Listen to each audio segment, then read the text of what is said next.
John Lee Real Estate, find you the best rates. All throughout Philly like Schuylkill Expressway. Talking to people who Hello, everyone. This is John Lee, your local real estate agent in the Greater Philadelphia area. I'm here with Chris Anthonies. This guy, I love him. Actually, when I moved to Eagleville, I was looking for new MMA, Jiu-Jitsu, Muay Thai schools, and he was actually one of the first guys that really opened up to me and really made me feel welcome in the gym. And I always loved his hospitality, and we struck a conversation on real estate. So that's the direction that I really want to have this conversation go. So, Chris, if you can introduce yourself, tell us a little bit more about yourself and what you got going on, my brother. Awesome. Thank you, man. Well, first off, like you said, my name is Chris Anthonies. So I guess really in terms of what I got going on with real estate, nothing too crazy immediately. My wife and I just recently bought our second property. And we've been working on just really fixing it up lately. It's also a live-in property. My wife is due with our second child any day now. So we've really built this one up to be a little bit more of a nest in the meantime, called a home base while we acquire other properties. And it's a really good investment property that we're hopefully going to utilize to pull money out of to acquire more properties later on, actually. So, So, a little bit more about that property. Are you referring to a house hack? That's a house hack, right? In definition. uh, I guess a little bit of a house hack. I mean, really this one's just a live-in project home. Okay. Um, so we found a house where, by definition, location, location, location. It's literally got the best location you can imagine. It's in a wonderful school district. It's on a private drive, over an acre of land. We're actually the utility lot, so all of the immediate neighbors have between 2 and 3 acres. So it's very private, very peaceful. And we got it for, even at the time, what would have been below market value right before everything with the houses really spiked up and the interest rates were still really low. So we were able to lock in on it at a great price. It was funny though, because as you know, about a year and a half ago when the market was really crazy, and even still buying houses, sometimes you've only got 24 or 48 hours before Right. the house is sold. Right. So my realtor didn't find it. My wife actually has found most of our, my wife's really good at finding houses and stuff. And she found this one. And we reached out to the realtor. He reached out, said they already had 3 offers. They'd be willing to let her take a quick look at it the next morning, but we had to put an offer in by noon the following day if we wanted it. Right. I wasn't able to get off work and even go look at it. She called me and goes, it's going to be a lot of work. I'm like, all right, cool. I said, is there at least 3 walls? It's always worried about. As long as there's 3 standing walls, I mean, you're good to go, basically. The fourth wall, you can build that one, put a roof, you're good. So she said, yeah, the house is, at least technically move-in ready, which we found out it wasn't quite move-in ready, but Right. good enough for us. Right. We got the house for a great deal and everything. And after moving in, we discovered partly why it was for such a great deal. Everything in the house, just absolutely everything was wrong. We actually discovered black mold in the basement, which we ended up cutting out the whole lower half of the basement, redesigning. The basement in the house is actually structured as a garage. Right. So the whole basement was essentially just a garage. So we actually walled off a section of it, made a fourth bedroom in the basement, and then built like a nice workshop slash utility room that goes right out to the 2-car garage and mud room and everything for us. So we just took it as a great opportunity and, you know, just made the best of it, which has really been my entire real estate story, to be honest with you. The Right. best advice I ever got from someone was one of my contractors who we still use to this day. He was the original contractor, and he's still the first one we call every time. Just he's great. And the first lesson he ever taught me was a house is nothing but sticks and bricks. No matter what, you can fix anything. Don't worry about it. And anytime something breaks, just take it as an opportunity to improve it. And we've really lived that motto, and we've really done that with really our prior house more so than this one so far. But we've taken those opportunities. It's been very good for us to really improve the house whenever we find issues with it. Yeah. So for our listeners, as far as the numbers go on that particular deal, like what do they look like for you? And like, what was the purchase price? What was the level So of renovation? What's the after repair value? So like, what would it be worth now? And what do the numbers look like with the rents? so with this house currently, my rental property, we'll get into that one a little bit. With this current house. So we got the house for 309,999, basically 310,000. He was asking 300,000. We basically said, listen, we'll give you 310,000. We want 3% seller's assist, but we're willing to waive all inspections. That was the biggest thing. The gentleman actually chose us over several other higher offers. One person was even offering 350,000, but they all wanted inspections, which the house would have failed in so many different ways. Um, Lucky for us, he picked us. We bought the house. Um, the number wise for us, where it's advantageous, the house is in the area, just fixed up, just literally not even updated, just fixed up in decent move-in ready condition, sell for about 400,000. We have Wow. several comps for about 400,000. Mhm. Now, when you look at upgraded versions of this home in the area, or homes with light modifications and stuff, but in most cases actually with smaller yards and not quite as good of location, they're selling for between 450 and half a million. Um, we're really hoping with our plans with this house is we have a home equity line of credit on the first property.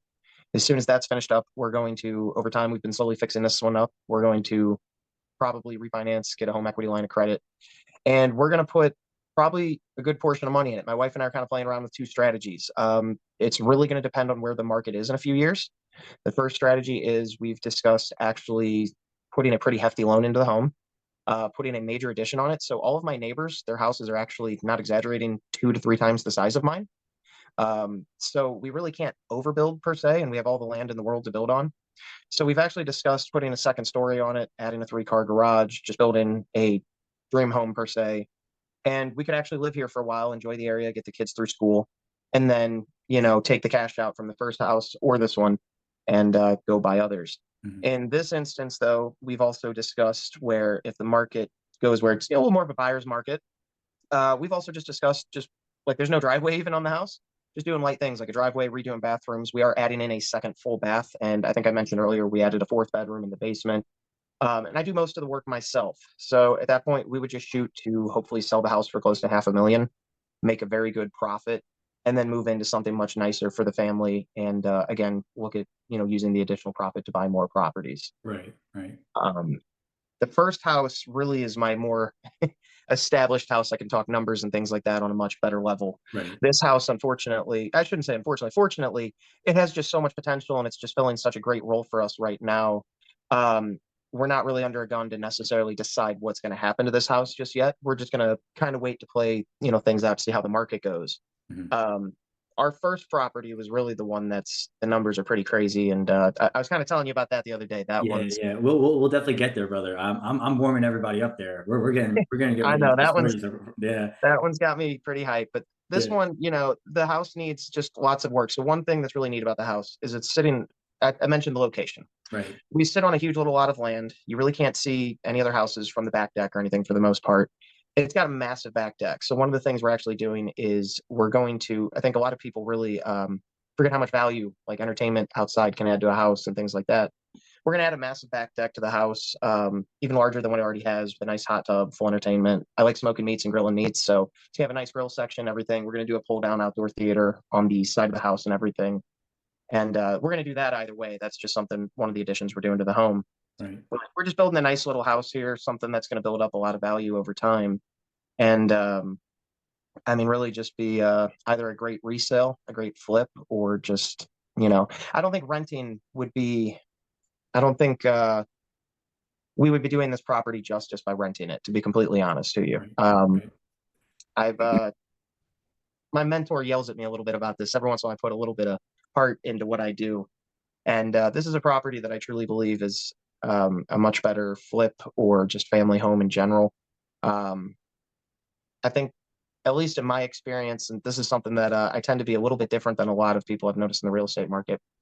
I'm not as worried about the penny as I am about how it's just going to be for me in general. And what I mean by that is I got a friend who, he's very, I've mentioned he's got quite a few properties and everything. He and I often discuss strategy. He just bought his ninth house. It's actually a duplex. So he's on 10 doors, 9 properties. Um, and he uses a calculator and everything. He's very, very, very by the definition of squeezing out every ounce of profit. Um, Sometimes my wife and I have discussed that I don't want to call it the lazy route. The easier route sometimes for us is, instead of worrying too hard about that, we try to worry about what's going to just be best for us, what's going to be best for the property in the long run, the actual house itself. And then we try to go with that. Um, I guess I'm having a hard time kind of explaining that there, but Yeah, let's dig a little deeper there for our listeners because I have an idea of what direction you want to go, but to kind of like I guess help you navigate through answering that question, like I'm just going to chime in and say that anecdotally, even for me in my own stories, I've bought property strictly on numbers, right? I would look at the numbers, and that's why I sent you, Chris, like the cash on cash return, right? I look at those metrics. I look at, in some cases, cap rate. I look at other metrics to really determine how profitable a particular building is. But then there's other factors that I didn't consider, which was the neighborhood. So a lot of my personal properties are in, I would say, in some of the rougher parts of Philadelphia. So, when you are demographically going into areas with lower income, you have a pool of different kinds of tenants that you're going to get. And, I don't have a lot of tenants that have credit scores of, even 650 plus, right?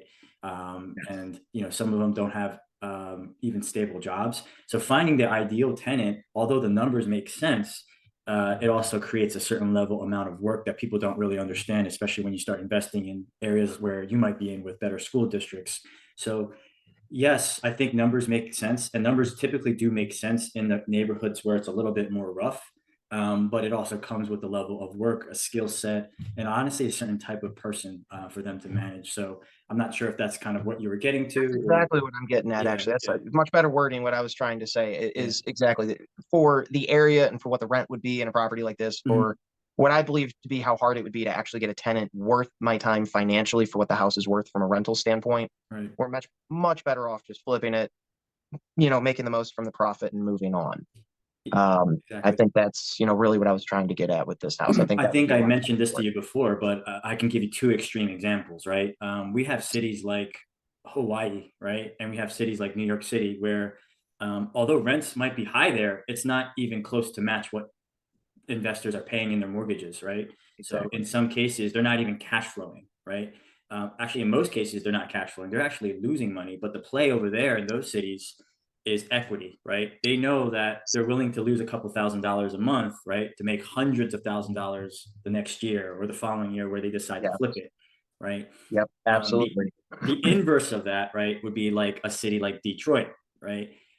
Detroit doesn't have that level of appreciation where homes go from $60,000 to $200,000 nearly as fast, but every month they're cash flowing $600 to $1,000 a month, and investors love that too. So it's just finding a balance of what investors want in their portfolio.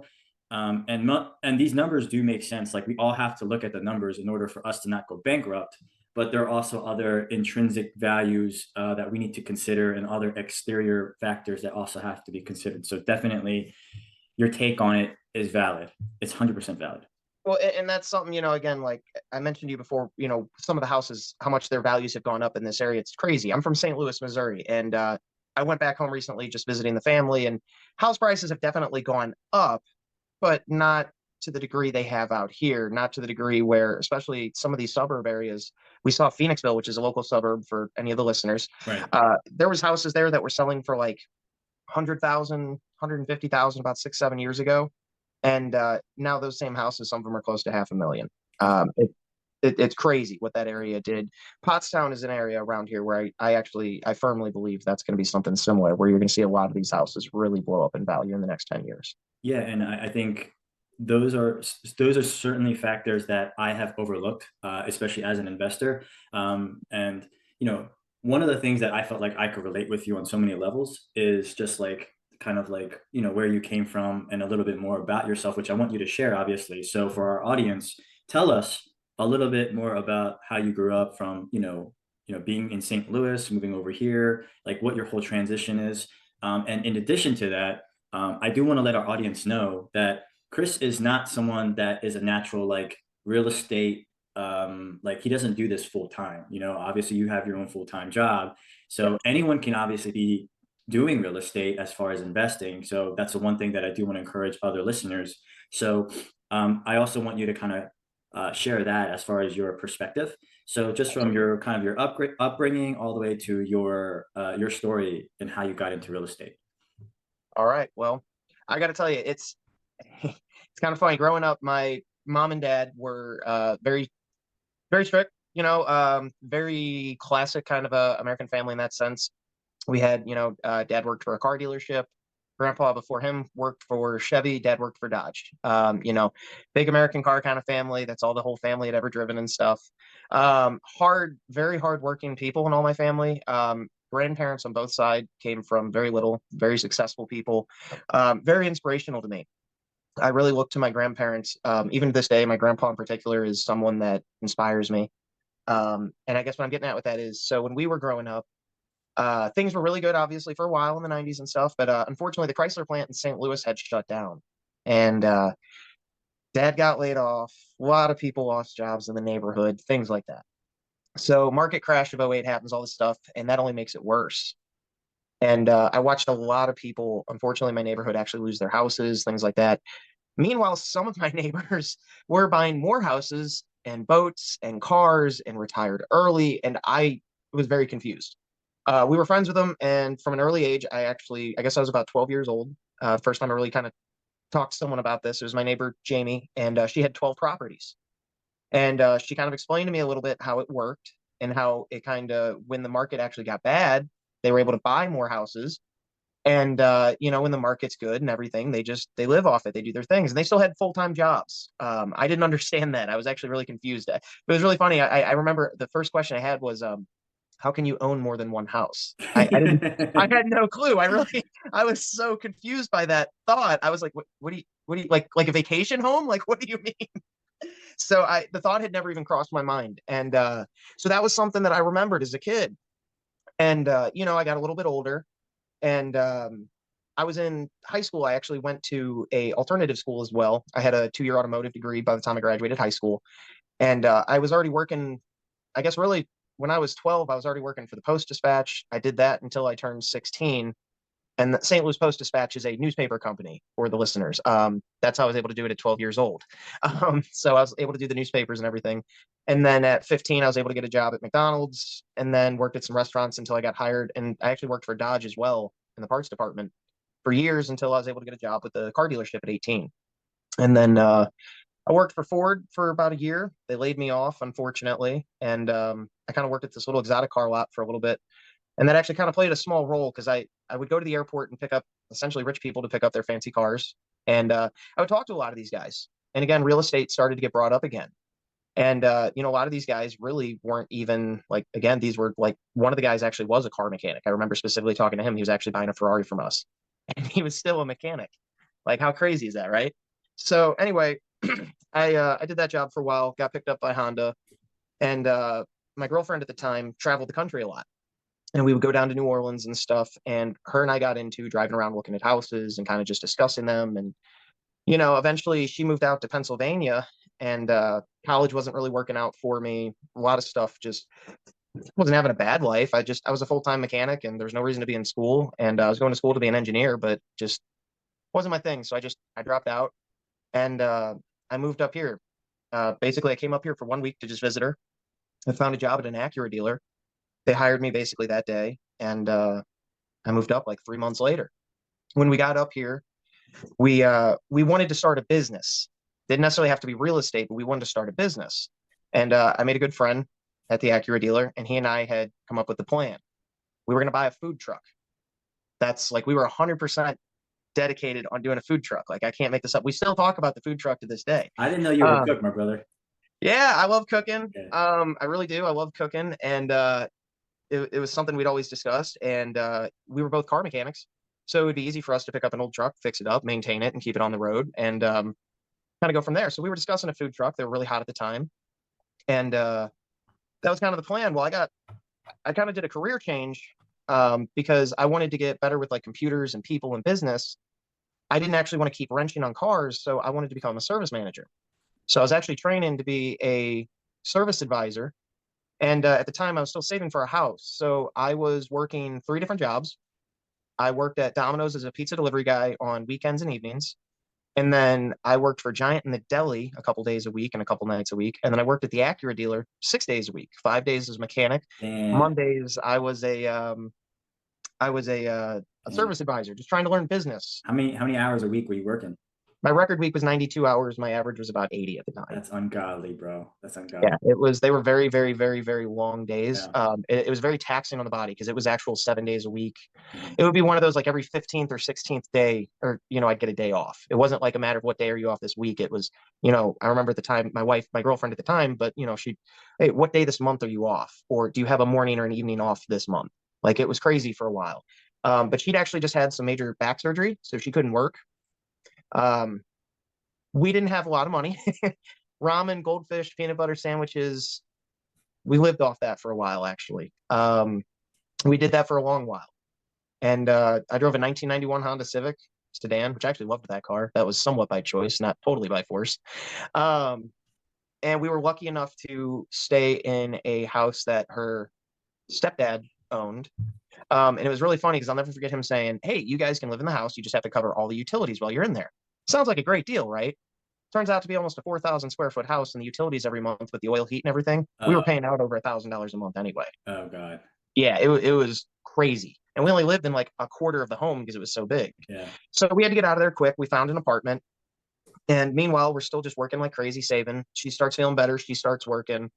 And we start really, kind of thinking about getting a house. Well, meanwhile, one day I'm sitting at the desk and a gentleman comes into my work. And, I greet him, "How are you doing today?" And he goes, "Blessed and highly favored." Okay, now anyone that when you do customer service or anything for a living, no one walks up to you and says they're blessed and highly favored. Like, what is going on in your life that you're this happy? I got to know. And I'm a chit chatty guy. So I asked him, I said, "All right, well, what does blessed and highly favored means?" He goes, "Well, I retired at 33. I got bored, so I just started a company at 40. Okay, yeah, I wouldn't mind having a conversation with you later. So that's actually what I did. I said, "Hey, would you mind? I'm going to come and talk to you about your car in a little bit. If you got an extra couple minutes, grab you a cup of coffee, and I'd love to just talk to you for a minute." He goes, "I'd love to." So we sit down, I go over his car and everything with him, help him out with it. And I just asked him what he did. And he said real estate. He was a real estate agent. He just opened up a branch right across the street conveniently from my dealership. And, I guess he was not impressed by me. Just, he liked my personality and everything. He said, "If you're interested, you can come by the office and actually just follow me for a day, just shadow me." So I did that. I explained to him. So I guess one thing I should rewind a little bit here.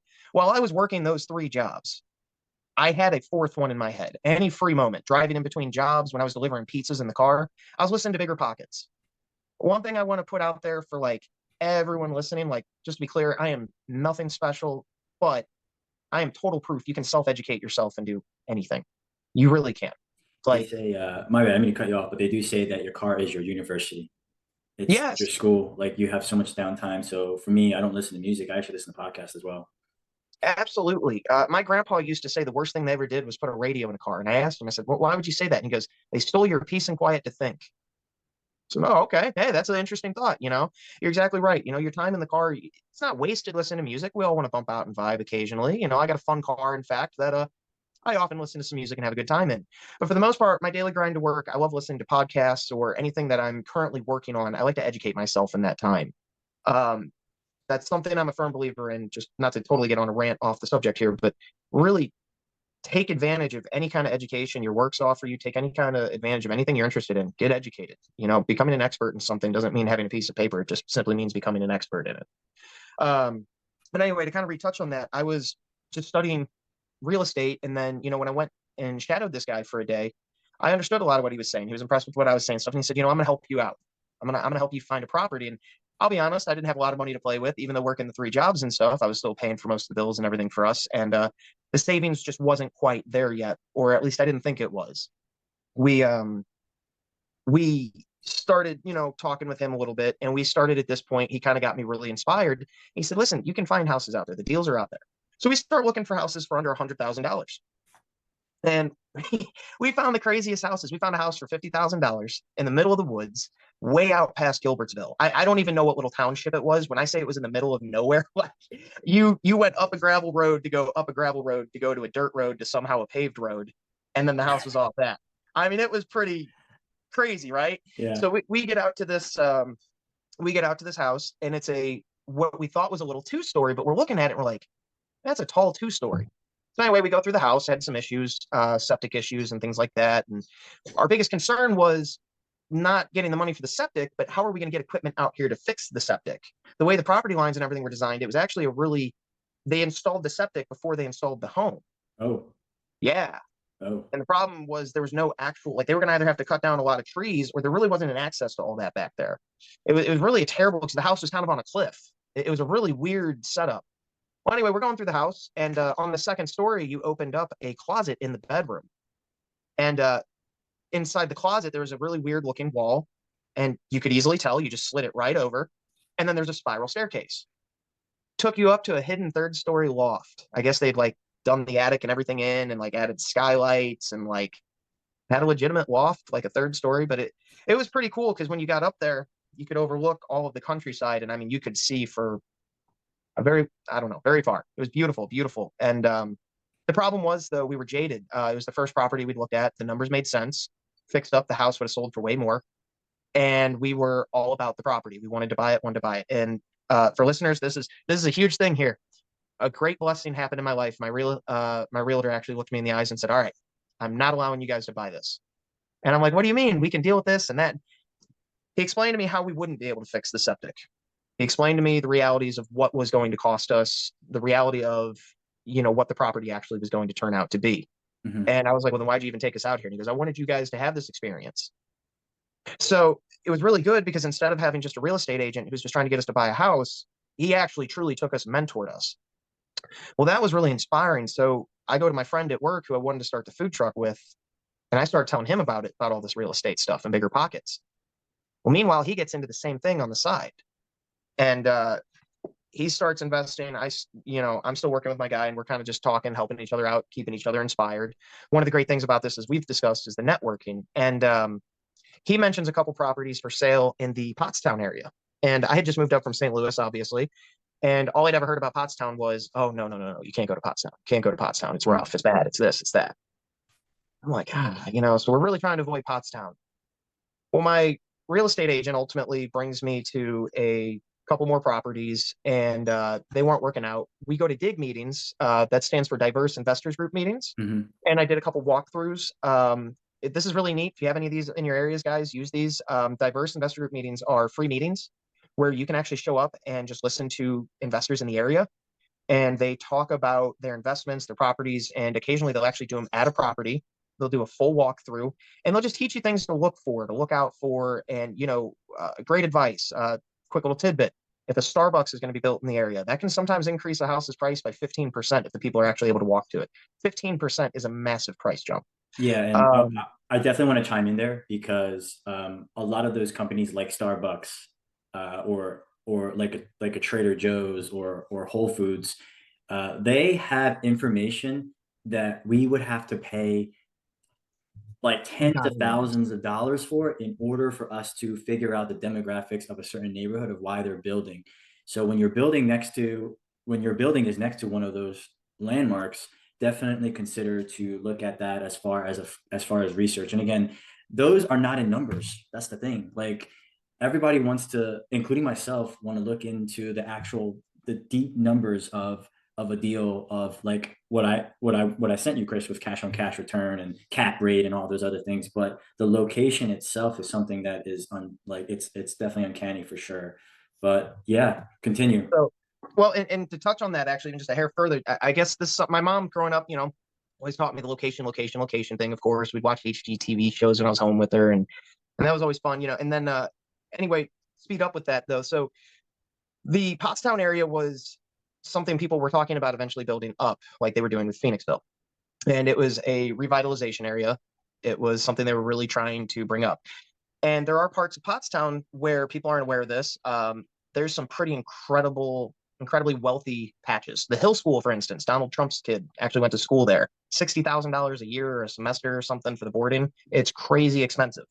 That's not even a college, by the way, for people listening. That's just a boarding school. We're talking $60,000 a year. We went to look at a house right across from the Hill School, and this is where a lot of lessons happen. A lot of great stuff happened that day. So we finally get convinced to go look at this house in Pottstown, and we go for the walkthrough, and it's in a rougher patch. The house next door was actually a sober home.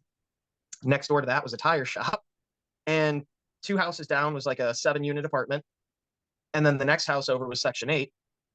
And then at the end of the block was like a pizza joint that was actually pretty notorious for getting robbed.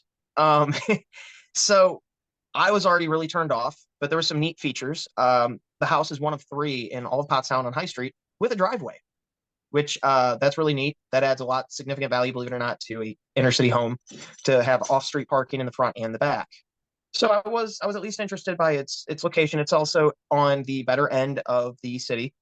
It is in the end where they've already started to kind of regentrify it. And it's also in a historic district. So there's actually quite a few historic mansions in the immediate area, a lot of nicer homes with a lot of potential in the area. So we at least, we kind of drove around the area at night a couple times to see what it was really like. We really had mixed feelings after that, to be honest. Um, and the house in particular we knew was going to be pretty rough. So finally we go for the walkthrough. We'd already scoped out the house for a little bit. And during the walkthrough, we opened the door and the house actually, I mean, it was just filthy. It stank. As soon as we opened the door, a guy comes running outside bleeding out. Our very first visit, guy's bleeding out. He had somehow stepped on glass and it punctured like through his foot. Oh my gosh. And I'm not much of a like, I just don't enjoy seeing stuff like that. And the house looked like a murder scene right there. So there's just blood everywhere. We end up calling an ambulance for the guy, getting him taken care of, get him taken to the hospital. And then we decide, okay, we got to go do this walkthrough, right? So I'm thinking, all right, that's the craziest thing that could happen. We open the door and the house is pretty rough. Like the pictures online, we knew it was rough. For people listening, they were asking 127,000 for the house, roughly. It was listed as a 2,400 square foot 2-story, but they'd actually finished the 3rd story. So it's probably a little over when we got carpets and everything installed, it's about 3,300 square feet, about 3,000 square feet of actual livable space and everything. So it's a pretty good sized home. And they weren't asking hardly anything. And we go walking through what we thought was the first apartment. We thought it was a 3-unit. We thought it was a triplex. That was our understanding. Right. We go into the first unit and I mean, it's rough, but it looks abandoned. It looks like maybe it was former Section 8 or something. Something bad went down and the tenant left. Right. But then we notice there's a couple dirty dishes in there, and we get back to the back bedroom, and it was the way the apartment was set up, it's almost like a true shotgun style. So like you go into a front room, a kitchen, and then you can walk back, and there's like a hallway that can either take you straight to a Jack, Jill, and John bathroom, a bathroom with 3 doors, or you go straight into the bedroom, which can either take you into the bathroom or into the next bedroom. So when we walked into the main bedroom, there's a mattress laying there and a gentleman just laying on it, watching TV on like a cardboard box. And You he can't just make stands this up, up, what are you man. doing here? And I'm like, what are you doing here? Like, what is this? Well, then we look in the back bedroom, and this is really sad. Actually, there's another guy on another mattress laying on the ground. And I'm realizing they're both somewhere, I'm guessing from Africa. And the one in the back didn't even speak English at all. So Yeah. they spoke whatever their native language is for a minute. Then he kind of was communicating back and forth. He just went back to laying down on his mattress with the ceiling dripping water right onto the mattress. And he's just laying on it while that's happening. Watching like a laptop again on a That's cardboard insane. box. Yeah, I mean, it was like something out of a movie. Like Yeah. it was actually intimidating, to tell you the truth. It was really scary. It was not something like a situation I'd ever been in before. Even my realtor was a little like, by the time I'm taking the whole situation in, he's already checked it out and left. I'm like, oh, thanks, bud. So we start going upstairs, and at this point, we're following a trail of blood to what turned out to be another bedroom. And this is when it's hitting me. This isn't a triplex. There's like 9 people living in the house, and every single bedroom or room is rented out individually. Like there's people sleeping on cots, floors. It's pretty crazy. So we get up to this next bedroom. That was that gentleman's. It was one of the more, I guess it just looked more like a college dorm style room. And we're like, okay, like this is pretty crazy. So then we move on to the kitchen, and we realize the door's locked. And I'm like, that's weird. Who has a lock on a kitchen door? Well, they didn't. They'd wedged chairs inside trying to lock us out of the kitchen and out of the front room up there. There was someone in there, and they did not want us coming in while they were there. We're like, okay. So we moved on. I'm not, we moved on. We went upstairs. We went to the 3rd story, and dude, they had hot plates. They had like a series of hot plates all plugged into one outlet. Oh yeah, like I was like freaking out. They had like a little mini washer running in like the bathroom, and like I'm looking at this and like the guy had made his own like kitchen and mudroom, and he had like a little stand-up shower thing in the back. Like, dude, it was the craziest thing I'd ever seen in my life. And he also would not let us in. There's a master bedroom up on the third floor, and he also would not let us in. I'm like, you got to be kidding me. Well, now that'll actually plays a role a little bit later on. So we walk out of the house, and that's when he says, okay, we got to check out the basement. And I'm like, you got to be kidding me. There's more to this thing. So we go in the back. Oh my gosh. And I mean, at this point, I'm already in my head. I'm like, what lesson are you teaching me? Because there's no way you're letting me buy this house. Like, I'm figuring this is just a good life lesson. So we go downstairs, and I mean, it's very bad. There's dirty spoons on the floor. There's syringes. There's actually a hookah with like crates set up around it and a lot of the other stuff. And again, they have a series of hot plates on the wall, and they'd made like a mini kitchen, and they actually made a bathroom illegally in the basement. It wasn't like there was no paperwork or anything filed for it. And they had 3 bedrooms set up down there. And this basement, just to be clear for everyone listening, this home is originally from 1862, is the original build date. Final production was in 1864 for one of the additions in the back. The last modification to the home came with an addition in 1908. This house had, well, we'll get to that a little bit later. We'll talk about how I found out how old it is in a little bit. So we get to the basement, and the basement is not normally what you would consider a space you could make livable. Not at all. It is, if you've ever had an 1800s home, you know how tough it is to try to make one of those basement spaces livable. Um, we get in there, and there's just like 5 guys living down in this basement, and they all have like their own little bedroom thing going on, and they're sleeping on the floor, and like the ceiling, instead of having like drop ceiling or anything, they actually stapled newspaper and Christmas wrapping just straight to the beams, and that's what the ceiling was made out of. They drywalled and framed out walls, and then they just put like, closet doors as doors, and the rooms were $100 a week, no questions asked. That was it. You got a key to the basement. Jeez. It was actually one of the scariest things I'd ever seen. One of the rooms was, and I was kind of talking about this. One of the rooms, when you opened it up, was lined entirely on the walls with different toilet seats. One of the rooms had, a lot of just bad trash and things like that in it. And one of the rooms, it was actually rather interesting. One of the gentlemen actually had like a little chair and table, like a cot, like pictures on the wall. That was actually kind of sad to me. That one was really sad to see, because he'd actually made like a legitimate home out of that room. Like that was like legit his spot. We ultimately, we left, and we go over to the car, and you know how it is when you're walking over with your agent, or in your case, you're walking with your client, and you start having that inside conversation, right? That like, oh man, did you see this? Did you see that? And I'm looking at him, and I said, all right, so what are you teaching me here? Because this is the craziest thing I've ever seen in my life. Is this everything we don't want to be as like landlords? And he goes, no, no, no, no, no. This is the house you're going to buy. And I'm like laughing at him. I'm like, you're not serious with me right now. You're not. This can't be real. He said, no, you have 48 hours to decide to buy this house, or I'm going to. He has 13 properties. I'm buying the other 12. This is the one I'm leaving you. And I was just like, you're kidding me. He goes, no, seriously, this is the one I'm leaving you. And you got 48 hours to let me know. Well, we immediately leave, Yeah, like crazy, right? Could you imagine someone telling you that? Yeah.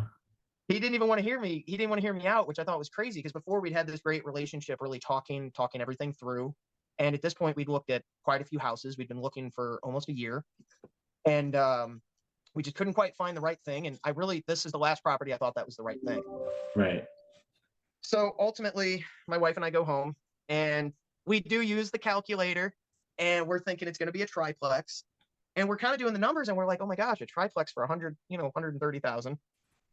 And the house technically passes inspection as is. Let's do it. We'll do it for just a little while. We'll live there. We'll sell it, we'll sell or rent out and do whatever we got to do, but let's just acquire it. So I don't know how, why, or what came over us, but we trusted Bob, and we agreed to buy the house. The fun does not stop there, though. So we agreed to buy the house, and tell him, we tell the people, we agreed to the price and everything, but there's quite a few issues we just wanted to work on with the house. So we had to get an FHA loan. We got an FHA with a 203K, which that is where you get all of your loan for the home, as well as a 203K loan as an addition to an FHA, first time home buyers, whatever loan. And basically you can work directly with a contractor who works with the loan officer and everything. And they tell them exactly what the house is going to need to pass the FHA inspection. and you get that exact amount of money, and then they just handle all the payments for you. So it's actually a little bit easier. It's kind of a nice thing for first time home buyers and stuff. Not a lot of people know about it, but I really encourage people to take advantage of 203K loans with your FHAs. It's a really good way to get money that you may otherwise have a hard time acquiring. So we did that so that way we could get all the necessary repairs and everything done. Hey, buddy. Sorry, my kid's home. Anyway, so we got the FHA with the 203K loan, and we're going through the house, and we found a lot more wrong with it, as you always do with the properties. The other thing is we made a deal with the realtor, just on the side. So our realtor is my mentor in the real estate market. One of the reasons he's my mentor is he is a firm believer in taking care of his tenants and taking care of people as a whole. He believes as landlords and things like that, we are blessed and favored. And so it's partly our responsibility to help make society better as a whole. So we came up with an agreement where we would cover a couple thousands of dollars worth of cost, about $2,500 per person, roughly. We offered them all free assistance to actually help them move, help get them all relocated, all the tenants in the property. We were not taking any of them because they did not have leases. And unfortunately, every bit of the property was going to have to be gutted. So it wasn't really livable in that sense. Right. So a couple of the tenants actually took us up on it, and we relocated them. We actually found them nice permanent homes, and they're doing really good for themselves, or at least they were at the time. It's been years now, but they were doing good. We got them new spots. Several of the people who had actually originally locked us out continued to lock us out, and ultimately we had to have police raids and have people removed. Unfortunately, so during the walk-in or the day before, purchase, you do the walk around, or the day of purchase, you do the walk around. Yeah. Half my door frames were completely destroyed. All of my home appliances were gone. Now, we had a clause when we bought the house in the wording, all the home appliances, the fridges, the refrigerators, the stoves, all that had to stay. That was in the paperwork. And whenever you guys are buying a house, especially like an investment property, if you're buying like a duplex or a triplex, kitchenware and appliances add up. And if they've got halfway decent stuff in the house, get that included in the wording. Keep that stuff. Especially when you have a multifamily like what you had. Yep, they do add up.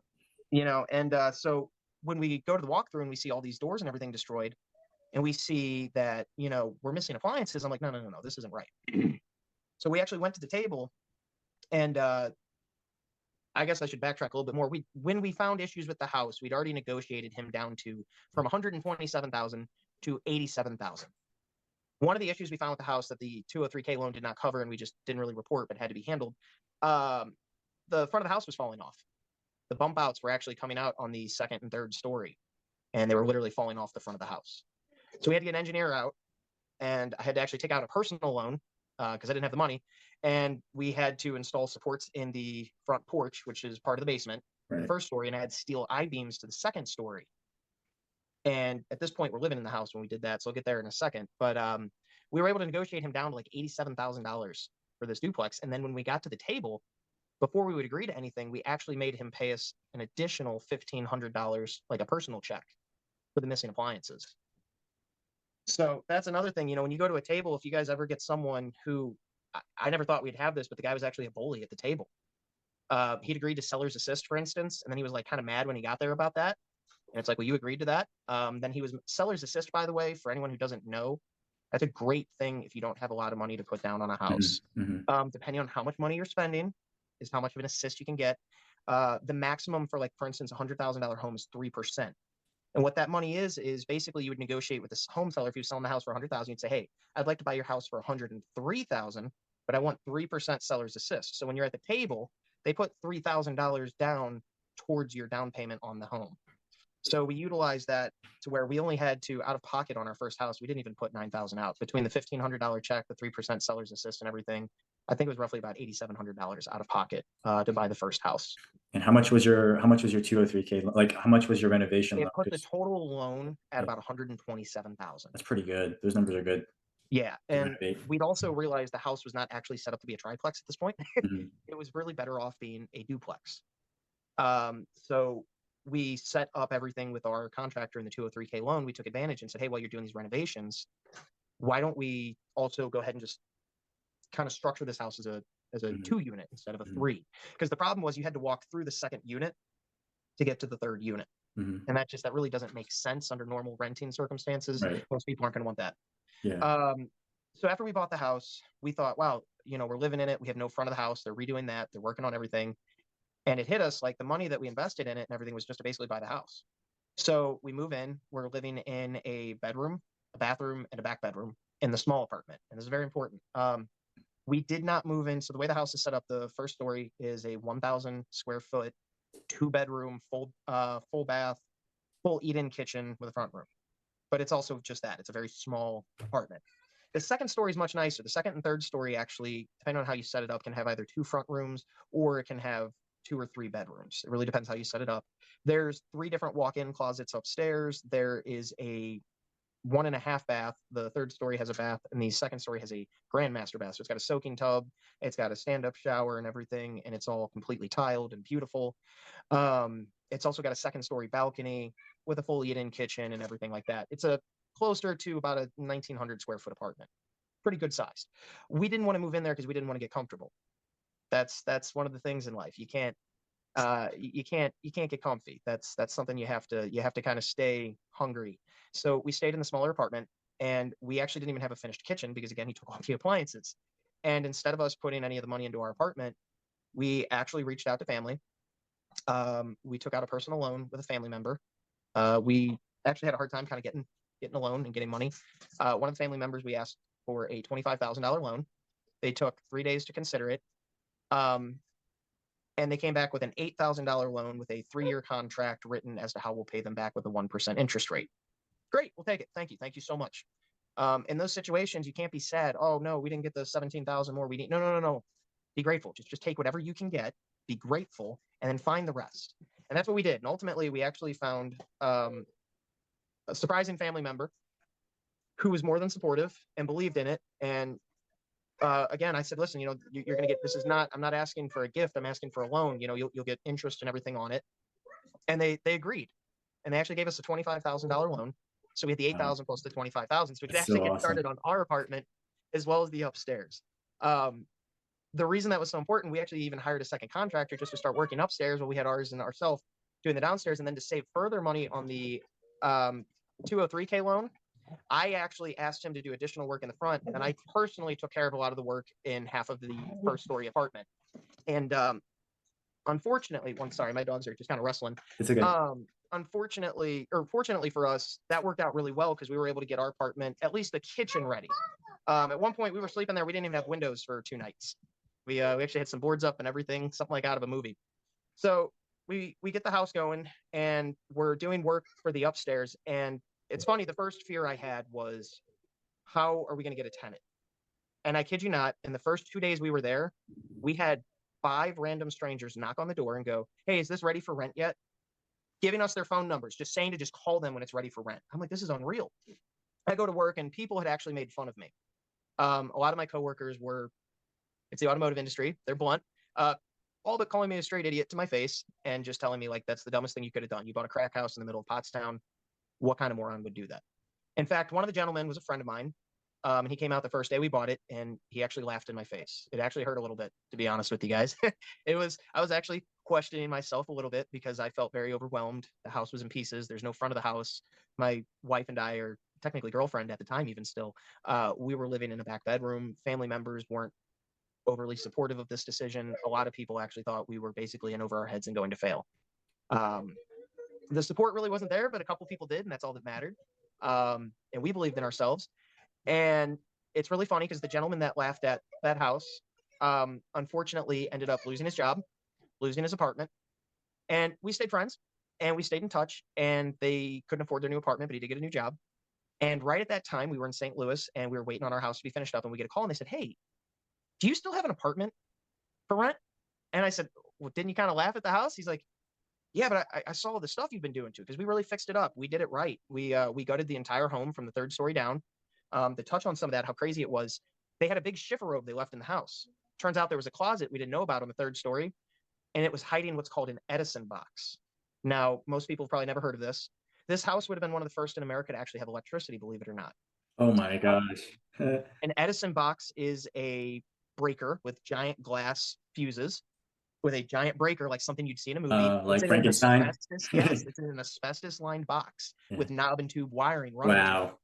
The house had functional knob and tube wiring still in the home. That somehow did not get discovered during any of the inspections at all. We had to take care of that, obviously. I saved the Edison box. I actually plan on framing that and keeping that as a lifelong, just like Yeah, that's pretty cool. it's very neat. I'm a big history buff. Part of the roof of the house too actually has Pottstown Airport. Pottstown, the addition of the home has Pottstown Airport crate boxes as well. There's some other, and like some of the local factories and stuff. Part of that wood was actually used in building the house. It's really neat. But anyway, so we found knob and tube wiring. The house ended up having lots of lead pipe, and then we were getting flooring done. We had a gentleman, unfortunately, punch a hole in one of the pipes and flood it, and all sorts of crazy things. We'll get there. So anyway, we get the tenant ended up being the one person that laughed at me the most for the house, which was the ultimate great thing for me. And the craziest thing was they were supposed to move in about a month from then, and they kept blowing us up to move in early. And huge lesson here for people coming up: don't ever let a tenant bully you on timing and dates. Mhm. Like, your house is ready when your house is ready.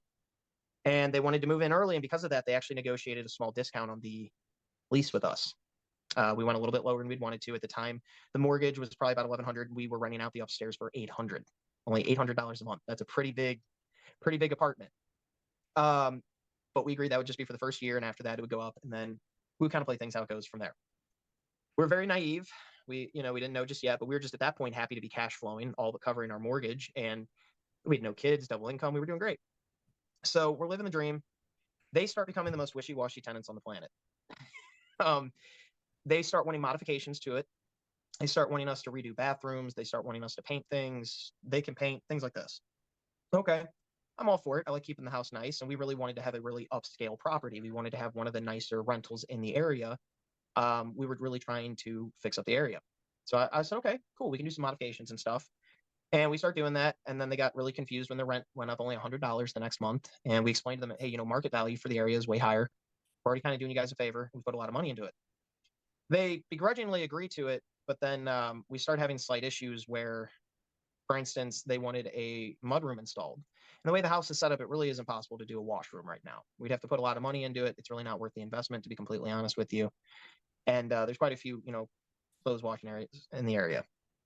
Well, that I guess became a little bit of a thing. And in the lease, we have very careful leases written up.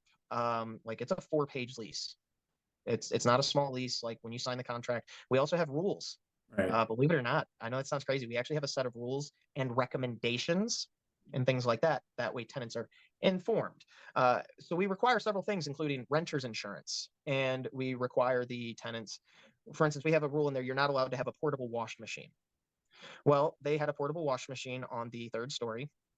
The hose got clogged, and they flooded the house from the 3rd story down, but she didn't realize how bad she was flooding it, so she actually ignored phone calls. And so it went all the way from the 3rd story down into the basement and actually damaged stuff in the basement. Oh gosh. Now, at this point, the house we'd had a couple small fires and outlets. We'd had small floods. We'd had things break. But this is the first, like you come home and every single ceiling is just leaking water. That's a pretty, oh my God, The problem is the house had plaster ceilings. And so once the plaster got super wet from the water, it actually crumbled a lot of my ceilings, which is really not repairable the way it was anyway.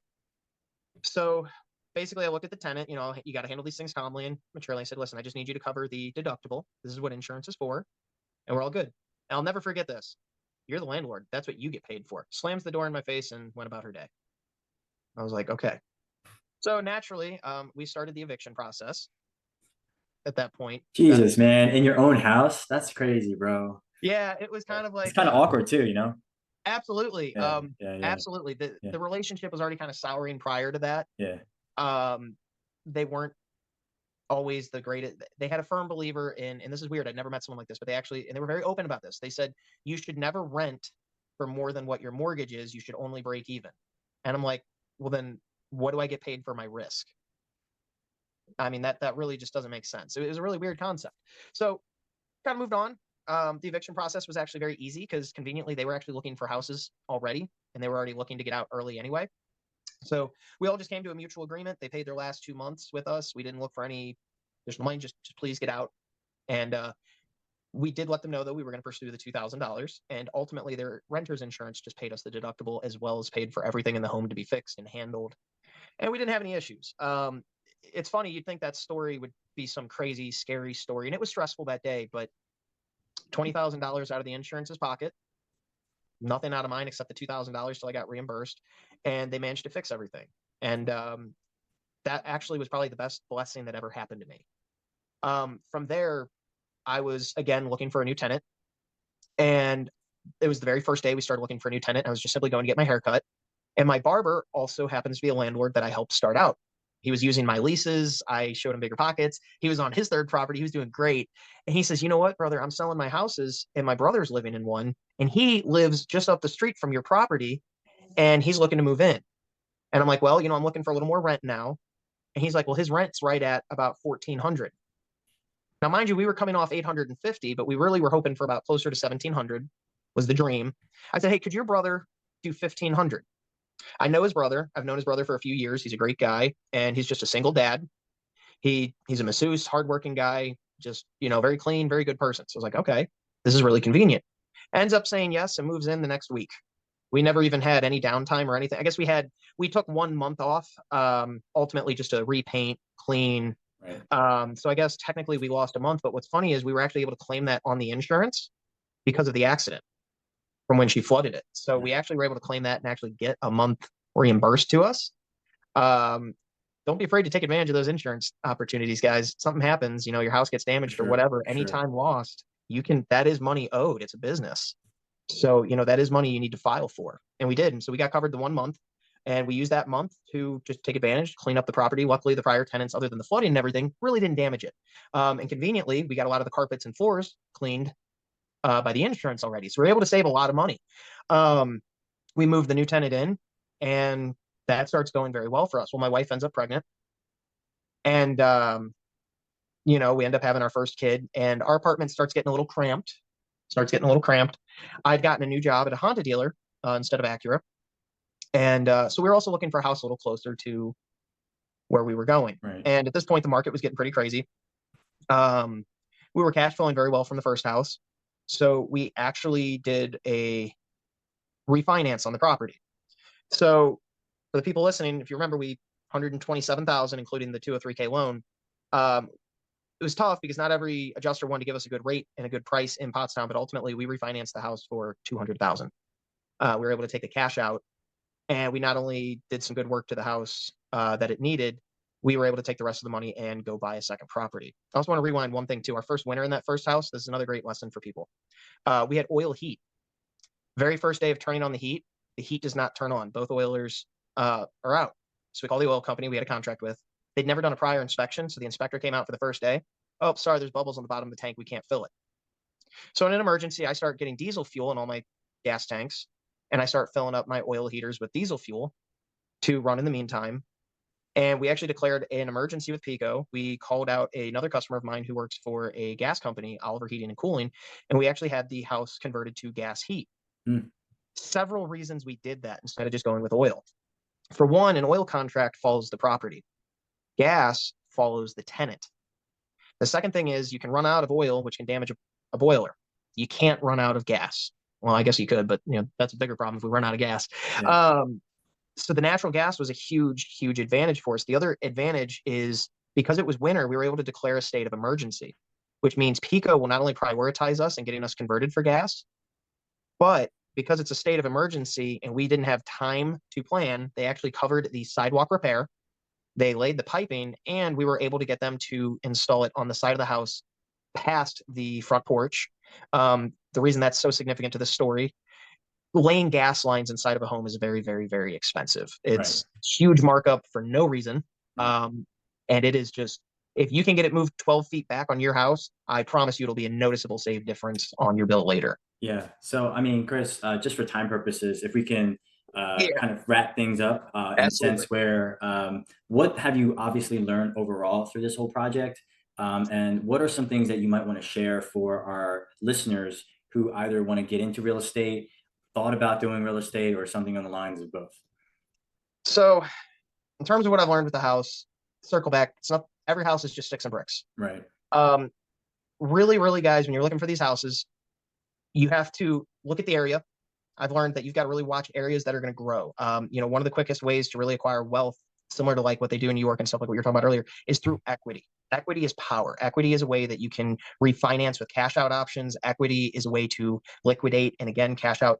Equity is massive. That's something that I always seek.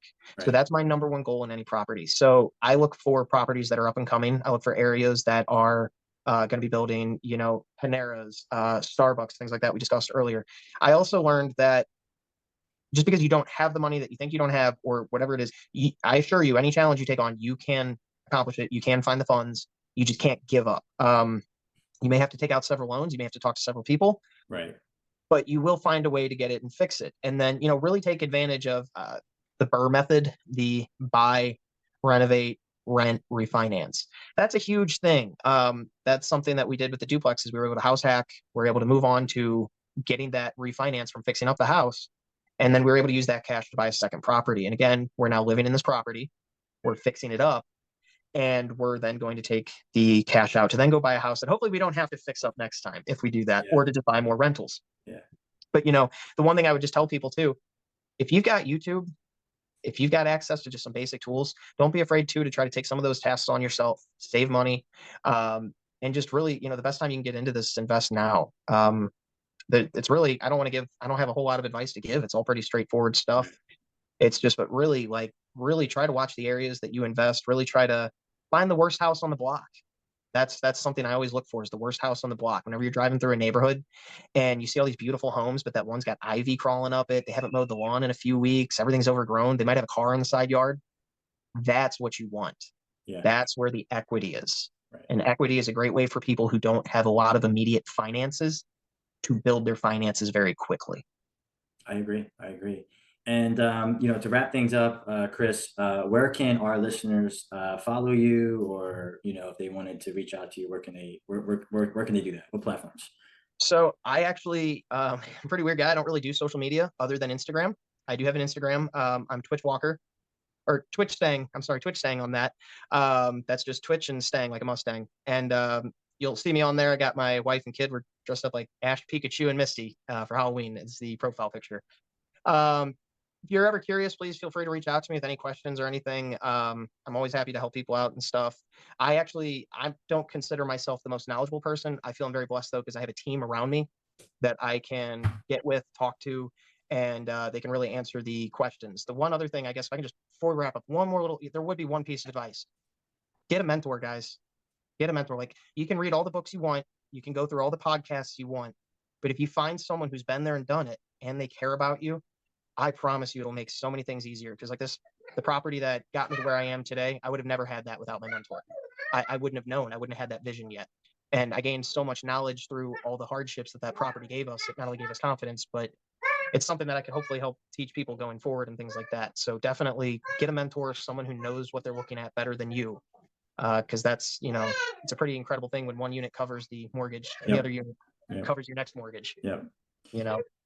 All right. Well, Chris, thank you for your time. Again, I didn't mean to cut you so short. I actually had to run. I'm sorry. I have to run because I'm actually going to play at Topgolf for my birthday. So I didn't. Oh, happy birthday, man! Yeah. But brother, it was great. And again, I'll make sure I put your information in the description below. Thank you so much, man. All right, brother. Happy birthday, brother. All right. Thank you. Thank you. John Lee Real Estate, find you the best rate. All throughout Philly like Schuylkill Expressway. Talking to people who out of the 215, even the 267, who always helping like, oh, no time for no student.